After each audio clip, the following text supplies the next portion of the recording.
మీకు ఆకస్మిక ధనప్రాప్తి యోగం కలగాలంటే మర్రి చెట్టు దగ్గరకు వెళ్ళి మర్రి చెట్టు ఊడలు 2 తీసుకుని వాటిని ముడివేయండి. మర్రి చెట్టు ఊడలు ముడేసి ఇంటికి వచ్చేసేయండి. తొందరలోనే ఆకస్మిక ధనప్రాప్తి యోగం కలుగుతుంది. అలా కలిగిన తర్వాత మళ్ళీ మర్రి చెట్టు దగ్గరకు వెళ్ళి ఆ ఊడలు విప్పేసి రండి. ఇలా చేస్తే ఈ మర్రి చెట్టు ఊడల పరిహారం వల్ల కూడా ఆకస్మిక ధనప్రాప్తి యోగం కలుగుతుంది. చాలా సులభమైనటువంటి ఇంకొక పరిహారం ఏంటంటే గవ్వల పరిహారం. గవ్వలలో పసుపు రంగు గవ్వలను ఉంటాయి, అన్ని చోట్ల లభిస్తాయి. పసుపు రంగు గవ్వలు 6 తీసుకొని 6 పసుపు రంగు గవ్వలు, కొద్దిగా కుంకుమ పువ్వు అని ఉంటుంది, ప్రెగ్నెంట్ లేడీస్ తింటారు.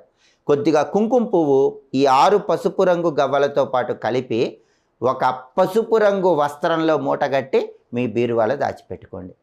పసుపు రంగు గవ్వలు కుంకుమ పువ్వు కలిపి మూటగట్టి బీరువాలో పెట్టుకుంటే తొందరలోనే ఏదో ఒక విధంగా మీకు ఆకస్మిక ధనప్రాప్తి